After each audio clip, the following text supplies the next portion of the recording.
Sallallahu Alaihi Wasallam pada kitab Ar-Rahiqul Maktum, yang mana pembahasan kita sudah masuk dalam peristiwa hijrahnya beliau Sallallahu Alaihi Wasallam ke kota Madinah.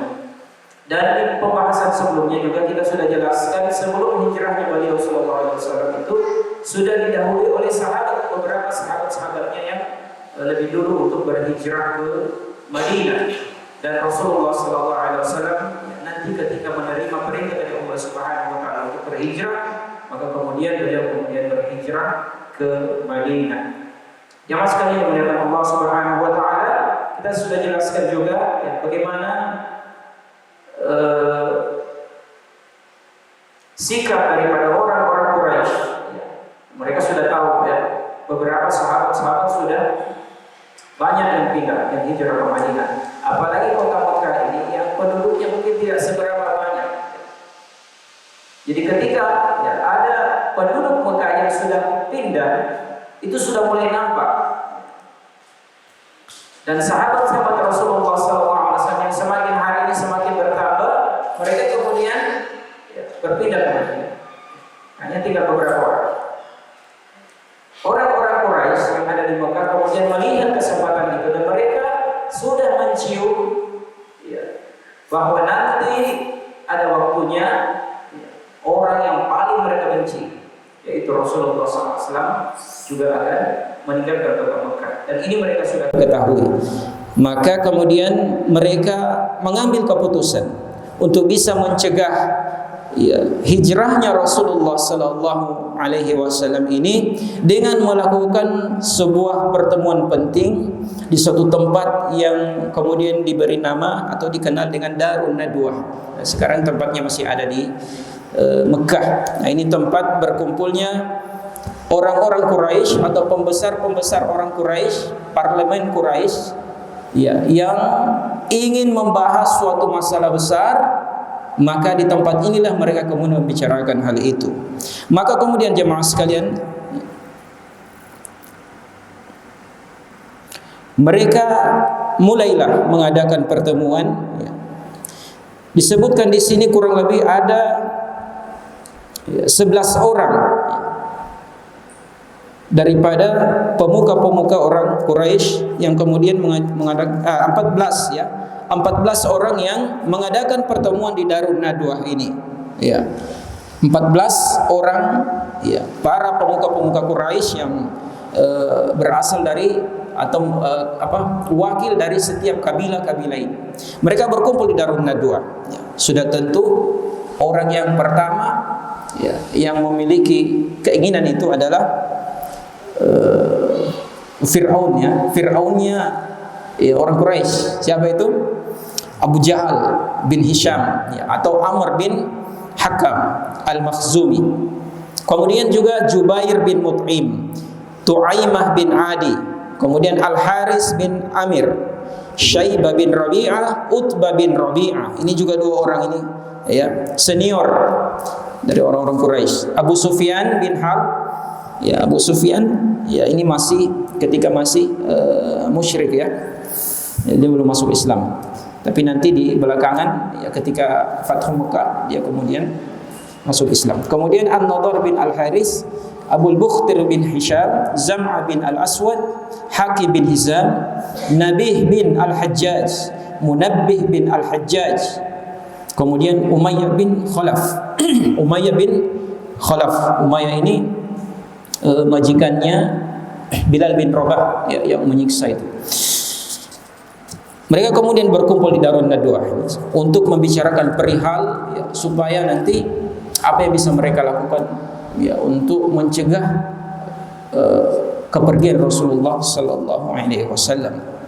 Maka kemudian mereka berkumpul di tempat itu, dan tak disangka ada seorang yang seorang syekh juga ada di tempat itu, yang berada di tempat itu. Maka ditanya orang ini, orang tua ya, karena tidak dikenali orang, kok tiba-tiba ada ya. Maka ditanya, siapa gerangan engkau ya, ya, orang tua ini kemudian, saya seorang tua yang datang dari daerah Najd, katanya dia. Kemudian ditanyakan lagi, ya, ada keperluan apa engkau ke sini? Orang tua ini kemudian mengatakan, ya, saya mendengar bahwa akan ada pertemuan yang membicarakan hal penting di tempat ini, ya, siapa tahu saya bisa memberikan saya punya pikiran. Maka kemudian dia disepakati, dia juga disuruh untuk masuk, dan ternyata ya orang tua ini atau syekh ini adalah iblis, ya, dalam kisah ini. Maka dia dibolehkan masuk.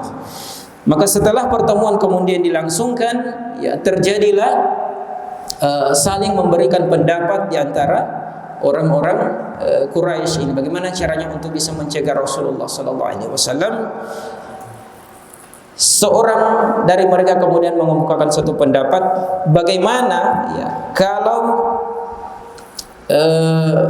Muhammad ini kita usir saja dari tengah-tengah kita, ya, atau kita asingkan saja, kita ya suruh saja dia pergi dari negeri kita.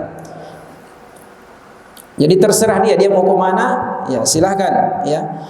Jadi kita tidak ingin dia berada di tengah-tengah kita lagi. Maka kemudian orang tua yang tadi itu mengatakan, demi Allah tidak seperti itu, ya. Kalau kita lakukan hal yang seperti ini, maka kalian tentu sudah tahu bahwa Muhammad ini memiliki kelebihan dalam hal ucapan yang bisa membuat orang lain terpengaruh, yang bisa membuat orang lain dia bisa menguasai hatinya, ya. Dan ajaran-ajaran yang dibawa ini sudah tentu akan membuat orang terpukau, dan nanti lambat laun orang-orang akan tertarik dan menjadi pengikutnya, dan suatu saat ketika pengikut-pengikutnya ini akan bertambah banyak, mereka akan datang ke Mekah dan menyerang kita.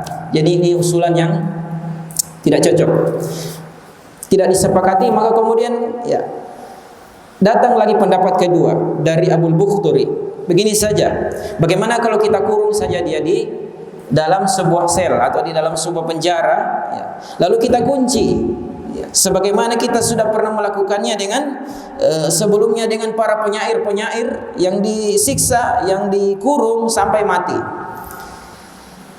Orang tua tadi yang sebagai iblis itu kemudian mengatakan, saya kira ini bukan pendapat yang baik. Demi Allah, ini juga demi Allah dia katakan, ya, ini iblis ini. Demi Allah, ya, ini bukan suatu pendapat yang bagus, ya. Kalian sudah tahu, ya, jika dia kita kunci seperti ini, ya, pasti suatu saat teman-teman atau pengikut-pengikutnya tidak akan tinggal diam, dan suatu saat mereka pasti akan berusaha bisa melepaskannya dari kurungan itu, ya. Maka kemudian tidak disepakatilah pendapat dari Abul Bukhturi ini. Muncul lagi pendapat yang ketiga. Begini saja, ya. Saya punya ini dari salah seorang dari mereka. Saya punya pendapat yang mungkin belum pernah terpikirkan dari kalian. Ya. Bagaimana kalau kita pilih dari setiap kabilah-kabilah yang kita miliki ini orang-orang atau pemuda-pemuda yang terbaik, yang kuat, ya, untuk bisa menyatukan, ya, disatukan mereka, ya, dengan cara memberikan kepada mereka pedang. Lalu dengan pedang itu setiap kabilah ini dari orang-orang yang kita pilih tadi menebas, ya, Muhammad nanti ketika, ya, dia keluar dari tempat atau dari rumahnya, karena mereka tahu kebiasaan Rasulullah sallallahu alaihi wasallam adalah beliau tidur di malam hari itu di awal-awal malam, lalu kemudian di pertengahan atau di 2/3 malam beliau keluar menuju Masjidil Haram melaksanakan sholat tahajud, dan mereka sudah tahu kebiasaan yang dilakukan oleh Rasulullah SAW seperti itu. Maka kemudian sang orang tua tadi mengatakan, inilah pendapat yang terbaik, ya. Jadi kalau saja, ya, setiap pemuda-pemuda dari kabilah tadi kemudian membunuh Muhammad, maka tentu saja Bani Abdul Manaf yang merupakan, ya, keluarga daripada atau kakek-kakeknya daripada Muhammad ini tidak akan berani nanti, ya, tidak akan berani nanti membalas. Kenapa? Karena sudah berkumpul di situ, ya, setiap pemuda-pemuda yang sudah terwakili dari seluruh kabilah-kabilah. Mereka pasti tidak akan berani untuk melawan kita. Maka disepakatilah, ya, perjanjian ini. Allah Subhanahu wa taala kemudian menggambarkan dalam Al-Qur'an Wa idh yamkuru bikal ladzina kafaru liyuthbituka aw yaqtuluka aw yukhrijuk. Ya. Dan ingatlah ketika orang-orang kafir Quraisy itu memikirkan cara terhadapmu Muhammad untuk menangkapmu, untuk memenjarakanmu atau untuk membunuhmu. Kemudian Allah menjawab, wa yamkuruna wa yamkurullah. Mereka memikirkan tipu daya, mereka membuat makar untuk membunuh Rasulullah sallallahu alaihi wasallam, namun Allah Subhanahu wa taala juga memiliki tipu daya. Allah juga punya rencana sendiri. Wallahu khairul makirin, dan Allah sebaik-baik pembalas tipu daya. Setelah disepakati jemaah sekalian, maka keesokan harinya Jibril kemudian mendatangi Rasulullah menyampaikan kabar ini. Dan ini menjadi pelajaran bagi kita jemaah sekalian, bahwasanya Rasulullah itu tidak mengetahui perkara yang gaib. Ya. Rasul tidak mengetahui kecuali apa yang sudah Allah Subhanahu wa taala wahyukan lewat malaikat Jibril. Jibril kemudian mendatangi beliau dan menyampaikan tentang makar daripada orang-orang Quraisy ini. Disampaikanlah kepada Rasulullah sallallahu alaihi wasallam, dan kemudian Jibril kemudian menyampaikan bahwa Allah Subhanahu wa taala telah mengizinkan kepada beliau sallallahu alaihi wasallam untuk kemudian berhijrah ke Madinah. Maka ya, Nabi sallallahu alaihi wasallam kemudian berpikir ya, bagaimana ya untuk memulai hijrah. Beliau kemudian mendatangi rumah sahabatnya atau sahabat setianya, sahabat terdekatnya. Siapa itu? Abu Bakar As-Siddiq, di waktu yang tidak biasanya. Ya. Dan Abu Bakar mengetahui hal itu. Kenapa? Rasulullah SAW biasanya ketika datang atau berkunjung ke suatu tempat itu biasa di pagi atau di sore hari. Tapi kesempatan ini beliau datang di tengah hari, ya, di siang bolong beliau datang ke rumah Abu Bakar As-Siddiq. Maka ketika beliau berada di luar, ya, ada salah seorang yang berada di sekitar itu kemudian menyampaikan, ya Abu Bakar, ini Rasulullah SAW datang ingin menemuimu. Rasulullah kemudian dipersilakan oleh Abu Bakar untuk masuk ke dalam rumahnya. Maka Rasulullah kemudian mengatakan kepada Abu Bakar ya, As-Siddiq, ya, meminta izin masuk dan masuk ke dalam rumah, kemudian berkata kepada Abu Bakar As-Siddiq, ya, wahai Abu Bakar, ya, tolong keluarkan, ya, jika sekiranya ada orang lain di rumahmu tolong dikeluarkan. Kenapa? Karena beliau ingin menyampaikan perihal hijrah ini kepada sahabatnya Abu Bakar. Jangan sampai ada orang lain yang tahu, maka akan bocorlah rahasia. Maka kemudian Abu Bakar menjawab, ya, wahai Rasulullah, ya, orang-orang yang ada di rumah ini mereka tidak lain kecuali adalah keluargamu, wahai Rasulullah. Ya. Mereka adalah Aisyah radhiyallahu anha dan juga siapa? Zainab, ya, dari putri Abu Bakar As-Siddiq. Maka beliau kemudian ya membolehkan hal tersebut, dan disepakatilah rencana hijrah. Disampaikan kepada Abu Bakar As-Siddiq bahwa Allah Subhanahu wa taala telah mengizinkan kita untuk berhijrah. Ya, mereka kemudian merencanakan perjalanan hijrah itu pada malam harinya. Maka jemaah sekalian yang dimuliakan Allah Subhanahu wa taala, ternyata ya, orang-orang Quraisy, ya, orang-orang kafir tadi, mereka kemudian menggunakan waktu siangnya untuk membahas, ya, atau untuk mempersiapkan diri terhadap rencana yang telah mereka usahakan nanti di malam harinya di Darun Nadwah tersebut. Ya. Maka kemudian mereka memilih dari setiap kabilah-kabilah Quraisy ini yang akan mengeksekusi Rasulullah di malam hari. Ada 11 orang di sini disebutkan, ya. Yang pertama Abu Jahal bin Hisham. Jadi ada lagi Abu Jahal, ya. Jadi kalau kita ibaratkan, ya, dalam surat An-Nas itu setannya. Jadi tadi ya, kembali saya sampaikan terlebih dahulu kisah tentang ikutnya iblis dalam rapat penting itu, ternyata ya disebutkan oleh para ulama itu adalah riwayatnya dhaif, ya, dari sisi sanadnya dhaif. Jadi kita hanya menyampaikan, dan di kitab ini ya juga disebutkan tentang kisah tersebut. Kenapa? Kalau sudah ada Abu Jahal di situ, saya kira tidak perlu ada iblis. Sudah ada Abu Jahal yang mewakili. Ya, jadi Ya, disebutkan di sini ada 11 orang yang dipilih untuk mengeksekusi Rasulullah SAW, termasuk Abu Jahal juga, Al-Hakam bin Abil As, Uqbah bin Abi Mu'id. Ini orang-orang yang terbaik ini ya. An-Nadhr bin Al-Haris, Umayyah bin Khalaf, Zam'a bin Al-Aswad, kemudian Ta'imah bin Adi, kemudian Abu Lahab. Kita sudah tahu ya Abu Lahab. Ya. Kemudian Ubay bin Khalaf, Nabih bin Al-Hajjaj, dan Munabbi bin Al-Hajjaj. Dalam riwayat Ibnu Ishaq disebutkan peristiwa ini kemudian itu mereka lakukan ketika malam telah gelap. Ya. Mereka kemudian berkumpul di depan pintu rumah Rasulullah Sallallahu Alaihi Wasallam. Mereka menunggu di sana, ya, menunggu kapan Rasulullah Sallallahu Alaihi Wasallam keluar dari rumahnya, lalu kemudian ketika keluar langsung dieksekusi. Ya, seperti itulah rencana yang ingin mereka kemudian lakukan kepada Rasulullah sallallahu alaihi wasallam.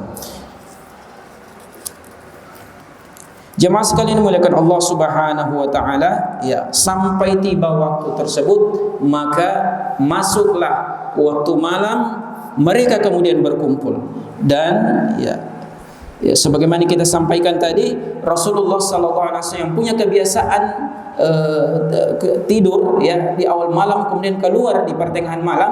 Pada malam itu ketika mengetahui bahwasanya ada persengkokolan ya antara orang-orang Quraisy yang ingin membunuh Rasulullah SAW, ya lewat malaikat Jibril dikabarkan, maka kemudian Rasulullah memilih saudaranya atau sepupunya yaitu Ali bin Abi Thalib untuk menggantikan beliau berbaring di tempat pembaringannya. Beliau kemudian memilih Ali bin Abi Thalib dan untuk tidur di pembaringannya. Maka sekalipun ya persiapan yang dilakukan oleh orang-orang Quraisy ini untuk melaksanakan rencana tadi pembunuhan kepada Rasulullah SAW, ya dilaksanakan secara rapi, namun jamaah sekalian ya mereka tetap mengalami kegagalan. Ya. Pada malam itu Rasulullah kemudian ya menyuruh Ali bin Abi Thalib untuk menggantikannya, untuk tidur di pembaringannya dan menyerahkan selimutnya yang biasa beliau pakai, itu selimut apa namanya yang hijau ya, yang hijau. Jadi beliau punya selimut itu warna hijau. Kalau di apa namanya ada kitabnya itu tentang sifat-sifat Rasulullah Sallallahu Alaihi Wasallam. Saya lupa nama kitabnya itu, karangan Imam At-Tirmizi. Ya beliau menggunakan itu biasanya, maka itu beliau serahkan kepada Ali untuk memakainya di pembaringannya. Sampai tiba waktu malam, kemudian Rasulullah Sallallahu Alaihi Wasallam ya keluar dari kediamannya tanpa diketahui oleh orang-orang yang kemudian bersekongkol di hadapan rumahnya tadi. Allah Subhanahu wa taala kemudian menjelaskan hal ini dalam ayatnya, wa ja'alna min baini aydihim saddan wa min khalfihim saddan, dan kami jadikan atau kami adakan di hadapan mereka dinding. Jadi orang-orang yang sudah siap di luar tadi untuk mengeksekusi itu dihalangi atau terhalang. Allah menghalangi pandangan mereka sampai mereka tidak bisa melihat Rasulullah SAW. Bahkan Rasulullah ketika keluar dari rumahnya sampai sempat mengambil debu atau tanah, ya namanya tanah al-batta, yang kemudian ditaburkan ke semua berapa orang tadi? 11 orang tadi yang ada di situ, ditaburi semua tanah di atas kepalanya. Mereka tidak mengetahui sedikit pun itu. Sambil beliau kemudian membacakan surat Yasin sampai pada ayat yang kita bacakan tadi, wa ja'alna min baini aydihim saddan wa min khalfihim sadda, dan kami adakan di hadapan mereka dinding dan di belakang mereka dinding.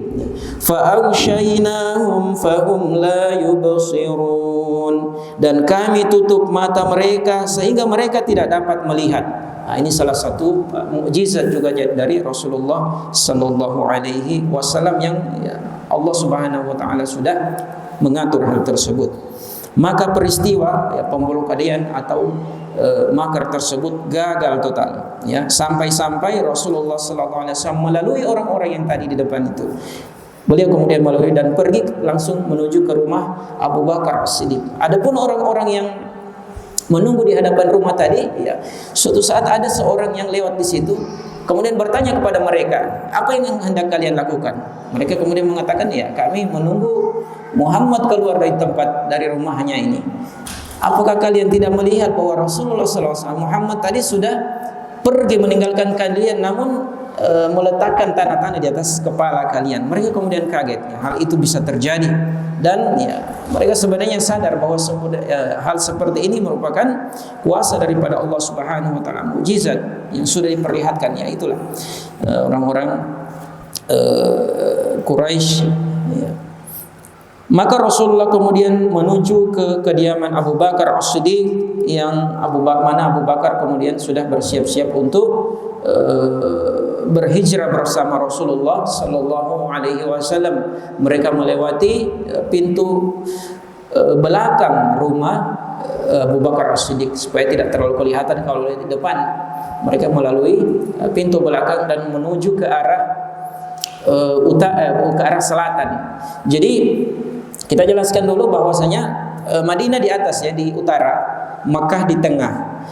Rasulullah sallallahu alaihi wasallam memiliki strategi. Kenapa? Supaya tidak diketahui, maka beliau tidak langsung melalui jalan utama yang biasa dilalui oleh orang-orang ketika ingin ke Madinah, tapi beliau melalui jalan yang berlawanan ke arah selatan dulu, terus ke selatan, ya, sampai kemudian, ya, beliau tiba di gua Zur, ya, di gua Zur. Di situ kemudian beliau beristirahat bersama sahabatnya Abu Bakar selama 3 malam, malam Jumat, malam Sabtu, malam Ahad, ya.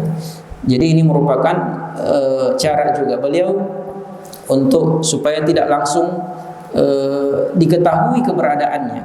Kenapa? Karena kalau beliau langsung menuju ke arah yang dituju ke utara, jelas orang-orang apalagi orang-orang Quraisy memang ahli mengetahui jejak, ya. Mereka tahu jalanan-jalanan yang biasa dilalui oleh orang itu. Maka Rasulullah kemudian mengambil cara untuk menuju arah yang berlawanan dulu, ya, ke arah Gua Sur sampai tiba di Gua Sur. Rasulullah kemudian memilih, ya, salah seorang yang menjadi penunjuk jalan, ya, mereka untuk menuju ke Madinah, ya. Jadi dipilih salah seorang yang menjadi penunjuk jalan supaya nanti perjalanan mereka itu bisa lebih mudah, ya. Kenapa? Karena perjalanan ini tidak seperti perjalanan yang biasanya yang dilalui. Ketika orang-orang yang ingin ke Madinah itu biasanya melalui jalan yang lurus atau begini, maka Rasulullah dan Abu Bakar ini melalui jalan yang berlawanan, ya. Jadi seperti menyerong, ya. Yang begini, maka Rasulullah itu dia begini, ya. Jadi tidak ketemu. Ini cara yang mereka lakukan. Maka kemudian mereka mengambil salah seorang namanya siapa, ya? Abdullah bin Uraikid, ya. Jadi itu yang kemudian menjadi penunjuk jalannya. Walaupun orang ini sebenarnya bukan orang Islam, ya, bukan orang Islam. Namun Rasulullah SAW menaruh kepercayaan kepada orang ini untuk kemudian menjadi penunjuk jalan, dan ini memiliki memiliki efek yang besar, ya. Kenapa? Karena kalau ketahuan, ya, tentunya keselamatan Rasulullah SAW itu pasti akan terancam. Ya, mereka memilih, ya, Rasulullah memilih, dan dari sini kita bisa mengambil pelajaran bahwasanya, ya, kita tidak mengapa untuk bermuamalah dengan orang-orang di luar agama kita, ya. Agama-agama lain boleh saja kita dalam hal muamalah, ya, ketika mungkin kita yakin dan percaya dengan orang tersebut, ya, tidak mengapa kita untuk bermuamalah dengan mereka, bekerja sama, ya. Nah, ini Rasulullah SAW tunjukkan dalam peristiwa hijrah. Mereka kemudian, ya, sampailah di Gua Sur tadi. Ini Gua Sur ini, ya, luar biasa, ya. Pernah lihat Ustaz Gua Sur itu? Iya. Kita sebenarnya pengen ke sana, tapi kalau kita lihat dari bawah begini, waduh, luar biasa perjalanan. Maka Rasulullah SAW pada perjalanan hijrah menuju ke Gua Sur ini, karena Gua Sur ini dia bukan tanah, ya, batu. Jadi yang kita lalui menuju ke atas itu batu, dan itu cukup tinggi. Sampai-sampai Rasulullah sallallahu alaihi wasallam ini kakinya lecet, ya, melalui tempat itu. Lecet sampai kemudian Abu Bakar harus memapah beliau sampai ke atas gua itu. Dipapah beliau oleh Abu Bakar As-Siddiq, ya.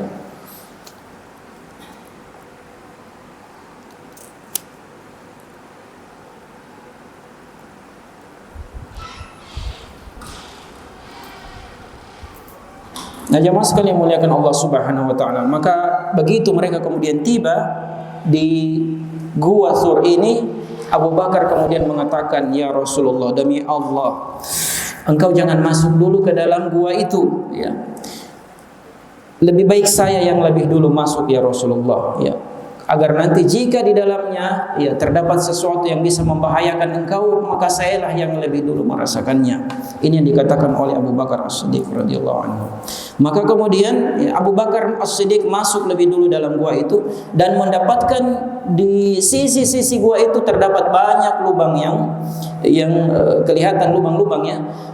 Abu Bakar kemudian mengambil kain atau merobek pakaiannya untuk menutup lubang-lubang tersebut sampai menyisakan 2 lubang yang tidak sempat beliau tutup.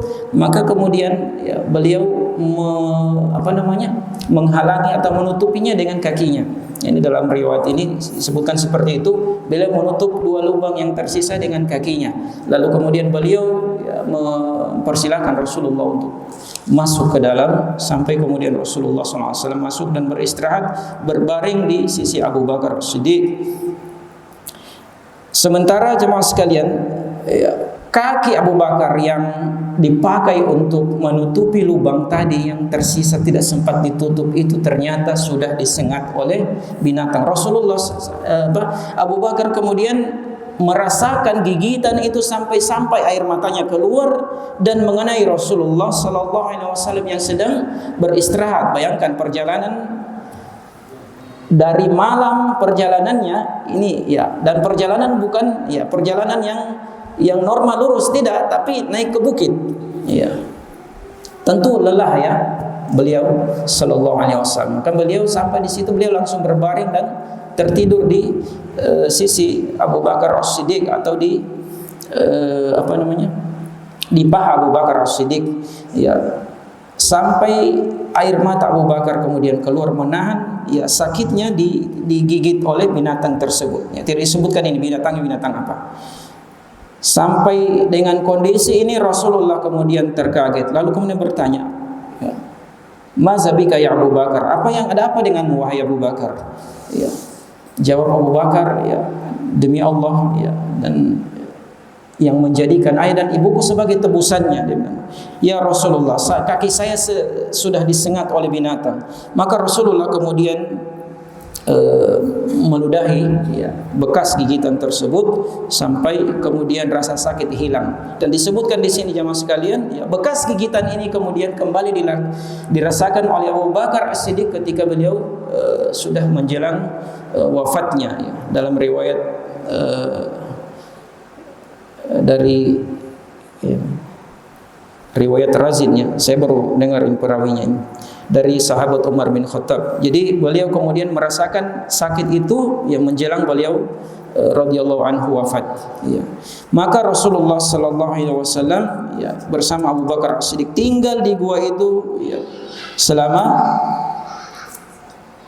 3 malam. Ya, tadi kita sudah sebutkan mereka mulai dari malam Jumat, malam Sabtu, malam Ahad. Dan pada malam-malam itu ya, bagaimana caranya mereka bisa makan? Ya, berada di tempat itu Rasulullah dan Abu Bakar As-Siddiq itu sebenarnya sudah mempersiapkan sebelumnya ya, menjadi kebutuhan mereka.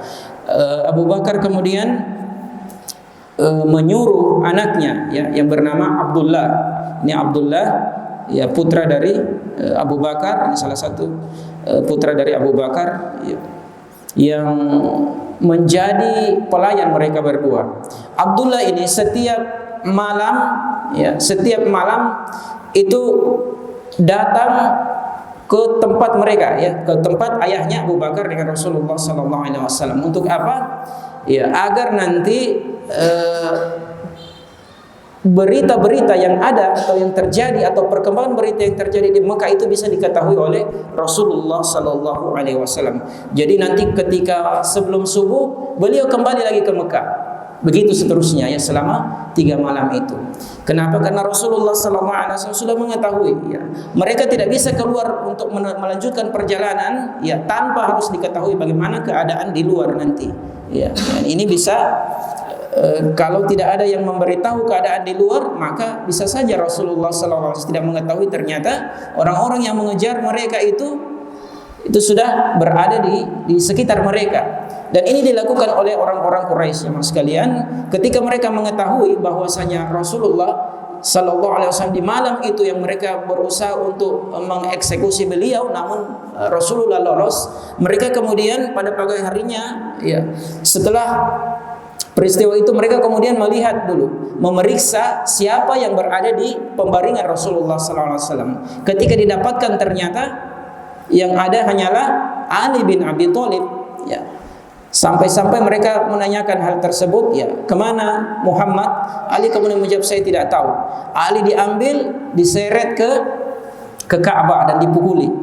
Ditanya lagi Ali tidak tahu. Akhirnya mereka datang ke rumahnya Abu Bakar As-Siddiq. Sampai di rumahnya Abu Bakar, karena mereka tahu bahwa Abu Bakar ini adalah orang yang terdekat kepada Rasulullah SAW. Ditanyalah Abu Bakar di rumahnya, ya, mereka menjumpai di sana putrinya Zainab. Zainab ditanya, kemana ayahmu? Zainab juga mengatakan, saya tidak tahu. Akhirnya Abu Jahal ini kemudian memukuli ini Zainab, ya, putri dari Abu Bakar As-Siddiq. Coba, ini Abu Jahal, ya, dia tidak sama sekali tidak melihat, ya, mau laki-laki perempuannya, tetap dipukuli. Dan ini ya luar biasa ini Abu Jahal ini, ya, ya, namanya juga perempuan tuh, ya, tidak mungkin ya kita sampai seperti itu.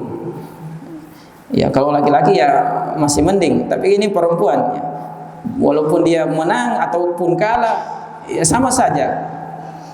Dia mau berkelahi dengan perempuan, dia yang menang, malu juga. Kalau dia pun kalah, malu juga. Jadi ya seperti itulah. Jadi Abu Jahal ini kemudian ya mencari kedua orang ini, ya, mencari Rasulullah SAW dan Abu Bakar radhiyallahu anhu. Maka kemudian jemaah sekalian, ya, mereka mencari cara lain bagaimana supaya kita bisa mengejar kedua orang ini. Maka dikumpulkanlah orang-orang Quraisy, ya, dan disampaikan kepada mereka, dibuatlah sebuah semacam sayembara, ya, untuk mencari kedua orang ini. Barang siapa yang mendapatkan, ya, Muhammad dan Abu Bakar tadi, maka mereka akan diberikan unta sebanyak 100 ekor unta. Itu hadiahnya, kan luar biasa, ya. Ya, melihat itu maka orang-orang Quraisy, ya, orang-orang yang ahli dalam mencari itu, mereka kemudian ya terpengaruh dengan itu, berusaha untuk melakukan pencarian kepada Rasulullah SAW dan Abu Bakar As-Siddiq. Maka jemaah sekalian yang dimuliakan Allah Subhanahu wa taala, ya, kisah ini, ya, kita ulangi kembali bahwasanya kisah keberadaan Rasulullah SAW di Gua Thur tadi, ya, memang seperti itu yang kita dapatkan. Ada sebagian, ya, menceritakan bahwasanya ketika mereka tiba itu ada apa di situ, sarang laba-laba atau apa itu, ya, yang biasa kita dengarkan kan kisahnya seperti itu, ya, ataupun apa hewan-hewan di situ. Tapi ya kisah tersebut didhaifkan oleh para ulama kita tentang kisah seperti itu. Ya, yang jelas, ya, bahwasanya apa yang mereka dapatkan ketika masuk ke dalam gua itu, ya, adalah tidak lain yaitu peristiwa digigitnya kaki daripada Abu Bakar As-Siddiq oleh binatang yang ada di gua tersebut. Kemudian Abu Bakar As-Siddiq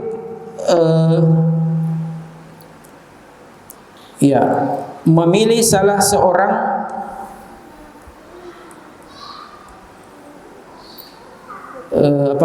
pembantunya, ya, atau budaknya yang bernama Amir bin Fuhairah. Jadi Amir bin Fuhairah ini dia ditugaskan, jadi ada tiga orang ya.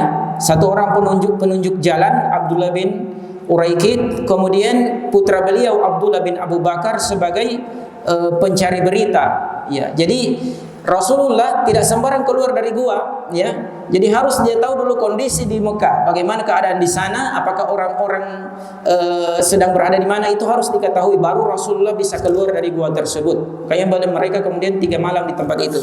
Kemudian satu orang lagi, siapa di sini disebutkan ini?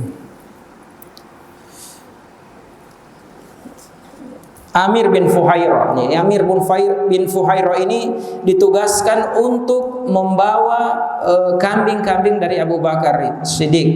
Ya, jadi nanti Amir bin Fuhairah ini memeraskan susunya dari kambing itu, lalu kemudian dibawa untuk menuju ke gua tersebut agar Rasulullah SAW dan Abu Bakar bisa minum dari perasan susu tersebut. Nanti ketika Abdullah kembali ke Mekah sebelum masuk fajar, Abdullah bin Uraikid, siapa namanya tadi? Amir bin Fuhairah ini melalui jalan yang dilalui oleh Abdullah bin Abu Bakar tadi. Kenapa? Karena supaya tidak kelihatan jejaknya ya. Karena kalau jejak kaki itu bisa diketahui bahwa ada orang yang lihat di sini. Tapi kalau di belakangnya ya ada kambing-kambing yang digembalakan, itu tidak akan terlalu kelihatan jejak kaki tadi. Maka kemudian Amir bin Fuhairah ini ya, dia melintasi jalanan yang sudah dilalui oleh Abdullah bin Abu Bakar tadi agar orang-orang Quraisy yang melewati di situ tidak mengetahui. Jadi ya seperti itu. Sementara kemudian ya, kaum Quraisy yang berada di Mekah semakin ya merasa ingin ya, bisa menangkap Rasulullah sallallahu alaihi wasallam dan sahabatnya Abu Bakar As-Siddiq.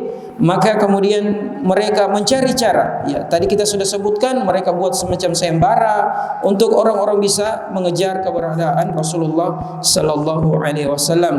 Lalu kemudian jemaah sekalian ya, tidak ketinggalan ya para pasukan berkuda ya, orang-orang yang pejalan kaki ataupun orang-orang yang ahli dalam melacak jejak itu kemudian dikerahkan untuk mencari kedua orang ini, Rasulullah sallallahu alaihi wasallam dan sahabatnya Abu Bakar As-Siddiq. Maka dalam riwayat Al-Bukhari dijelaskan di sini dari sahabat Anas, Abu Bakar berkata, aku berada di sisi Nabi sallallahu alaihi wasallam di Gua Thur tadi. Lalu saat aku melihat atau menegadahkan kepalaku, aku dapati kaki-kaki mereka tepat berada di atasku. Jadi suatu ketika orang-orang Quraisy ini sudah sampai mencapai Gua Thur tadi, orang-orang yang mencari mereka sampai berada di atas mereka ya. Lantas aku berkata, ya Rasulullah ya, andai kata salah seorang dari mereka ini melihat atau menoleh ke bawah, pasti mereka akan bisa melihat kita. Maka Rasulullah kemudian mengatakan kepada Abu Bakar, wahai Abu Bakar, diamlah ya. Kita memang hanya berdua, namun yang ketiganya adalah Allah Subhanahu wa taala. Dalam riwayat lain disebutkan juga, apa yang kau kira akan terjadi sedangkan Allah Subhanahu wa taala yang menjadi ketiganya di antara kita. Maka kejadian tersebut ya merupakan mukjizat ya. Kalau saja salah seorang saja melihat ke bawah ke dalam gua itu, maka kelihatan ya. Namun jemaah sekalian, Allah Subhanahu wa taala melindungi Rasulnya dan sahabat Abu Bakar As-Siddiq agar tidak kelihatan oleh orang yang melalui tempat itu. Jemaah sekalian muliakan Allah Subhanahu wa taala, ya kisah hijrahnya ini ya agak panjang ya.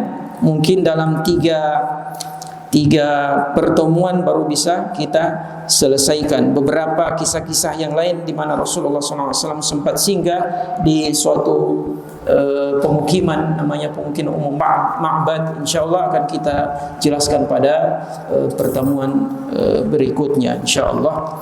Bertepatan mungkin berikutnya Muharram juga ya, InsyaAllah bulan Muharram. Ini yang bisa kita sampaikan dari kisah Rasulullah SAW atau sirah nabawiyah pada kesempatan hari ini ya. dan ya semoga Allah Subhanahu wa taala senantiasa memberikan kepada kita hidayah dan taufiknya untuk senantiasa mengikuti jalan yang Rasulullah sallallahu alaihi wasallam tempuh ya dalam menjalankan dakwah beliau sallallahu alaihi wasallam yang tidak seberapa dari apa yang kita rasakan saat ini ya. Namun ya seperti itulah Allah Subhanahu wa taala menakdirkan bahwasanya inna asyaddal balaa al anbiya, ya sesungguhnya cobaan yang terberat itu ya, didapatkan oleh para nabi. Mereka sudah berada di tingkat cobaan yang tertinggi, kemudian ya ke bawah dan ke bawah sampai kepada kita. Inilah yang bisa kita sampaikan. Semoga apa yang bisa kita sampaikan ini ya bisa bermanfaat. Kebenaran datang dari Allah dan kesalahan atau kekurangan dari diri kami. Kita tutup pertemuan ini. Subhanallah bihamdihi, subhanallah bihamdika, asyhadu an la ilaha illa anta, astaghfiruka wa atubu ilaik. Assalamualaikum warahmatullahi wabarakatuh.